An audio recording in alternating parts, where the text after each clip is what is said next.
Forget cycling, these guys are taking it to the next level. Literally. Russian engineers have crafted a hover bike, which they've dubbed the Scorpion 3. It's made to ride with all the ease of your standard dirt bike. But in case you hadn't noticed, the bike's chassis seems to be mounted to a drone. Here's a biker-cum-pilot taking the Scorpion for a spin in a warehouse in Moscow. It's capable of reaching speeds of 30 miles per hour and an altitude of 33 feet.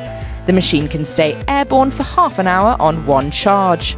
It might look like the stuff of James Bond, but it could be yours for somewhere in the region of £120,000.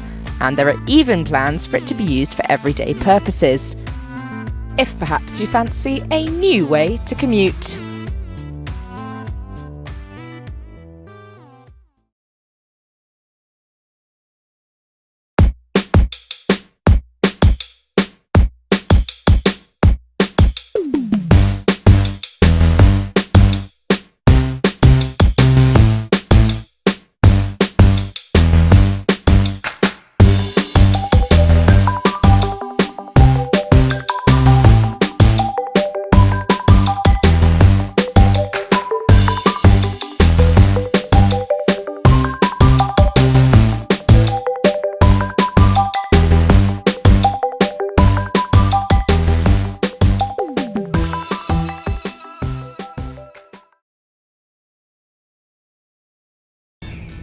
People have been fascinated with the idea of flying, floating, soaring, and gliding for centuries.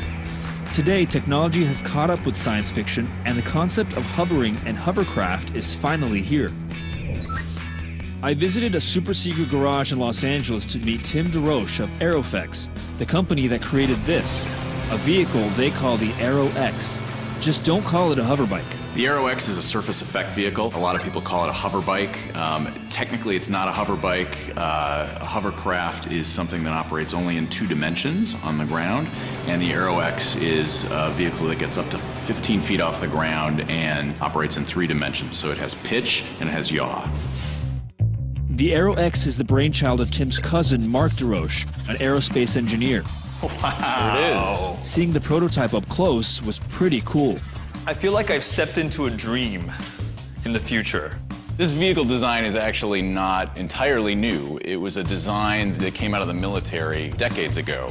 But in that case, it was more like a helicopter, and the guy was just riding it, operating it like a helicopter, sitting on top. On the Aero X, the rider rides it like a motorcycle. So you're sitting atop it, and you're flying it intuitively, and the vehicle's following your motions. So what is the key innovation here? The key innovation is the control system. These flaps, they're called ejectors, that run around the perimeter of each fan. And they control the airflow on the perimeter, and closing or opening them will allow you to control the pitch of the vehicle and the yaw of the vehicle. Pitch is the up and down movement of an object in air or water. Yaw is its side-to-side movement. So how far up off the ground can this get? So we are aiming to operate the vehicle 5 to 15 feet off the ground. We want to be flying over fences, over cars. We want it to fly over a field of corn, for example. The applications that we're most excited about are agriculture and search and rescue and recreation. I think the vehicle is going to be a lot of fun. Tim let me climb on the Aero X, which is made out of carbon fiber, to get a feel for the controls. There you go. How does it feel? Very cool. As I do this, As you go forward and back, you're controlling the airflow, and that's going to control your altitude. okay, so this is controlling the up and down. Yep. Okay. And then as you manipulate your wrists, then you are controlling the pitch Okay. and the yaw of the vehicle. Okay. And the way you're doing that is opening and closing these flaps, these ejectors along the perimeter. So how much training does this require to take out a test? So you're going to need about 2 hours of training to fly this vehicle pretty effectively. Because the Aero X flies below 15 feet off the ground, you don't need a pilot's license to ride it.